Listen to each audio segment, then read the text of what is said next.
Hello, in this presentation we will enter a transaction related to a sales receipt for a particular job into our bookkeeping problem in Excel, keeping in mind how this same information might be input into accounting software such as QuickBooks. If you would like more information about the QuickBooks Pro, take a look at our comprehensive course in the link below. We're going to take a look at QuickBooks quickly and then jump over to Excel and enter this data. If we're thinking about QuickBooks, what we are going to do here is create a sales receipt. This is something we've seen before. However, we're going to apply the sales receipt not to a particular job, but not to a particular customer, but more specifically to a job that is then tied to a customer. So this sales receipt means that we're kind of bypassing the create invoice, which means we're going to put it into accounts receivable and record the sale, and then the receipt payment that would happen later. In this case, something that's happening at the same point in time. So we have a service item. In this case, we're going to do service on a guitar, and we're basically going to get paid at the same point in time that the service is done, recording the sales receipt, which will then debit or increase the amount of revenue, and it will increase the amount of receipts that we get in terms of cash or undeposited funds in this case. So if we look at that, then it's going to look like a sales receipt, just as we've seen before. Note it's to a customer, but it's going to be applied to the specific number. This is a job number. And the relevance of that is that when we look at the report, we can then tie this out to a specific job. And that's useful if we're applying time out to a job or doing a cost system, in that, for example, if we're a law firm or a bookkeeping firm, and we have different staff working on a job, we might want to apply that to a particular job and be able to go to this particular customer and say, this is the job that we have completed, these are the hours that have been included in that job, and this is the end result and the bill. So it can really be helpful for us to track specific jobs, specific billing. It's also very useful in construction. We won't get into the construction area of it, but the jobs function can be used in multiple different ways to track different type of billing items, types that we're going to bill to a customer in a particular type of job. So we've got the date here, we've got the sales number, we've got the item, in this case not inventory item, we're not selling a guitar, we have a service item, we're going to say it's guitar service, and that's going to be the rate of $100 for this service. So therefore, there's no sales tax on it, one, because it's a service item, and the journal entry, two, then would be that we are going to increase the cash kind of, but it's going to go into that undeposited funds because we haven't put it in the checking account yet, and it's going to increase revenue, not merchandise sales, but some other type of sales, could be called fees earned, some kind of service income or revenue.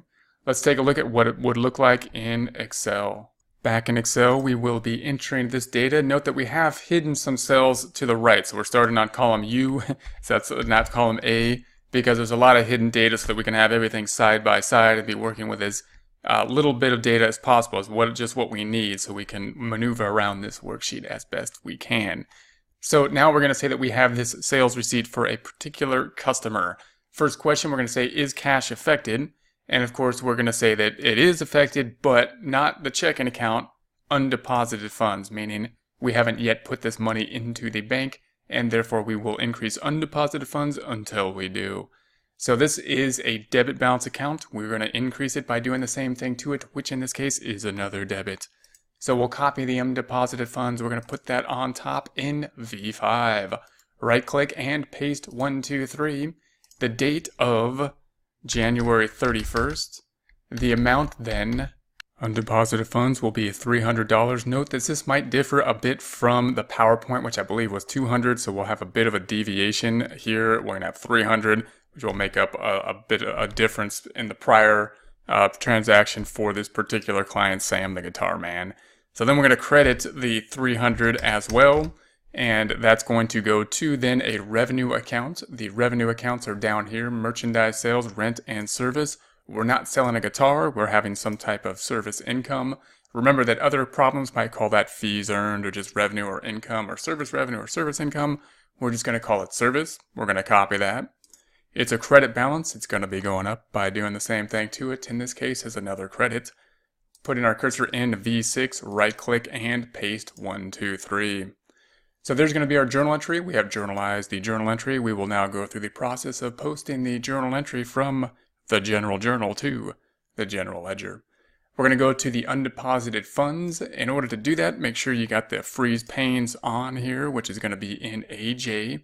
Go to the View tab, go to the View tab, and go to the Windows group, freeze panes, and mine's already frozen, so we're okay. But freeze the panes if they're not frozen. Then we'll go to the right, looking for the undeposited funds, scrolling to the right. I think it's going to be down a bit, so it's way down here. We are in the next cell in AU32. So way down in AU32, we're going to have to scroll up a bit to see the account we need. So we'll select equals, and we're scrolling over. We want to be on this side. We want that 300 in W5. And enter. So there we have it. Now we are at that 300. If we scroll back to the left, we should see that 300 on the trial balance. So if we scroll up, there's the 300. Now we want to record the service. It's going to be in order: assets, liabilities, equity, income, and expense. Here's the service way down here. We're looking for those dark blue accounts then. It's in order. 2 on the general ledger. We have the assets. We have the liabilities in orange, equity light blue, and there's the service in dark blue. So we'll scroll back over here. We want to be in cell BL9. We are in cell BL9. We're going to select that equals, point to that 300. That's going to be the 209 plus the 300 brings the balance to 508. Scrolling back to the left, we should see that 508 on the trial balance. Scrolling down, there's the 508. Scrolling down to the bottom, we see that we are back in balance. Net income is affected, so the credit increased the revenue accounts, which means that our loss went down, which means that the debits are higher than the credits. The expenses being more than the revenue, but it's more by less, so that we have less of a loss here of 6,222. We'll see that on the income statement as well. So we're going to go over to the financials. Before we do, however, note that although we recorded this to a job, there's no recording to the job in this transaction because we didn't have to put anything into the accounts receivable account.